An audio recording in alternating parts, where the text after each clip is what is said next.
और इसी बीच एक और बड़ी जानकारी आपको देते चले, जहां रघुवर दास अब सक्रिय राजनीति नहीं करेंगे। आपको बता दें कि पूर्व सीएम और ओडिशा के राज्यपाल रघुवर दास की राजनीति में वापसी की खबर पर विराम लग चुका है। आपको बता दें कि सांसद निशिकांत दुबे ने सोशल मीडिया प्लेटफॉर्म एक्स पर पोस्ट करके इसकी जानकारी दी। पोस्ट करके उन्होंने कहा कि रघुवर दास के पास झारखंड की राजनीति का बड़ा अनुभव, इसीलिए उनसे विमर्श होता है। रघुवर दास नहीं करेंगे झारखंड की राजनीति में फिर से एंट्री। बड़ी जानकारी, जहां आपको बता दें कि निशिकांत दुबे ने ट्वीट करके इसकी जानकारी दी है। अब रघुवर दास सक्रिय राजनीति नहीं करेंगे, इस पर पूरी तरह से विराम लग चुका है। आपको बता दें कि सांसद निशिकांत दुबे ने सोशल मीडिया प्लेटफॉर्म एक्स पर पोस्ट करके इसकी जानकारी दी। पोस्ट पर कहा गया कि रघुवर दास के पास झारखंड की राजनीति का बड़ा अनुभव है, इसलिए उनसे विचार विमर्श होता है।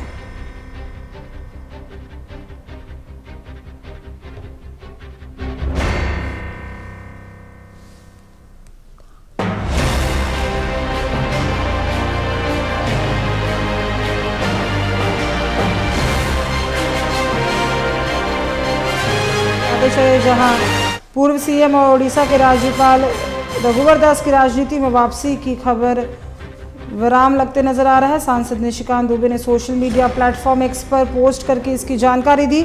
आपको बता दें कि पोस्ट करके उन्होंने कहा कि रघुवर दास के पास झारखंड की राजनीति का बड़ा अनुभव है, इसीलिए उनसे विचार विमर्श किया जाता था। रघुवर दास नहीं करेंगे झारखंड की राजनीति में फिर से एंट्री। बड़ी और अहम जानकारी इस वक्त की आपको स्क्रीन पर दिखा रहे हैं, जहां आपको बताते चले कि रघुवर दास अब सक्रिय राजनीति नहीं करेंगे, इस पर पूरी तरह से विराम लग गया है। और ये जानकारी सांसद निशिकांत दुबे ने सोशल मीडिया प्लेटफॉर्म एक्स पर पोस्ट करके की।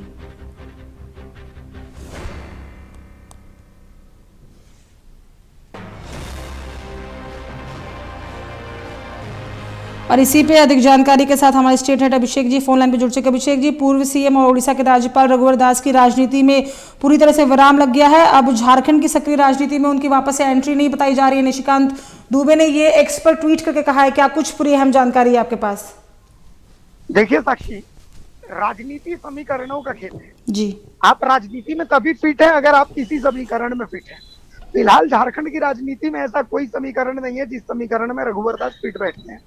बीजेपी को इतना बड़ा स्टेप लेने के लिए अगर कोई बहुत बड़ा फायदा होता नजर आता तो समझ में भी आता कि रघुवर दास से राज्यपाल के पद से इस्तीफा दिला करके और रघुवर दास को राजनीति में एंटर करवाया जाएगा। लेकिन रघुवर दास ना एसटी समाज के बहुत बड़े नेता हैं, ना रघुवर दास बहुत बड़े रणनीतिकार हैं। हाँ, रघुवर दास एक गुड गवर्नेंस के आदमी जरूर हो सकते हैं, लेकिन फिलहाल झारखंड में गुड गवर्नेंस की जरूरत तब आएगी जब यहाँ पर बीजेपी की सरकार बनेगी, बिल्कुल एनडीए की सरकार बनेगी।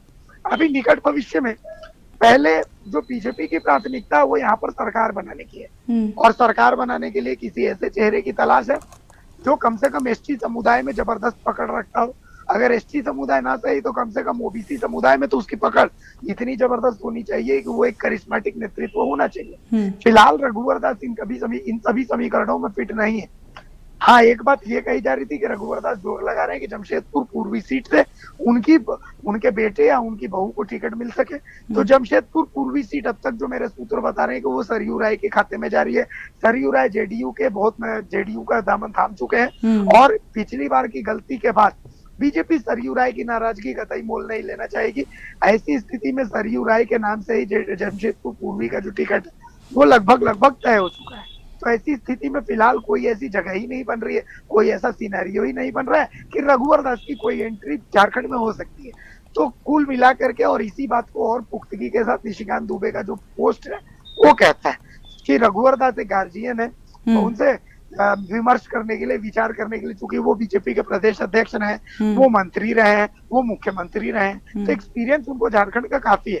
तो ऐसी स्थिति में उनसे सजेशन लेने के लिए जरूर, चाहे हिमंत बिस्वा शर्मा हो, चाहे बाकी कोई नेता हो, अगर उनसे मिलते हैं तो ये बस एक सीनियर नेता से मुलाकात के तर्ज पर देखा जाना चाहिए, और इसके कुछ भी राजनीतिक मायने नहीं। चलिए, तमाम अहम जानकारी के लिए बहुत बहुत धन्यवाद आपका अभिषेक जी। अपडेट लेते रहेंगे, खबरें बने रहेगा। तो बड़ी जानकारी दे रहे थे, जहां बता दें कि पूर्व सीएम और ओडिशा के राज्यपाल रघुवर दास की राजनीति में वापसी की खबर पर लगाम लग चुका है। आपको बता दें कि सांसद निशिकांत दुबे ने ट्वीट करके कहा, और साथ में आपको बता दें उन्होंने कहा कि विचार विमर्श के लिए हमेशा दरवाजे खुले रहेंगे।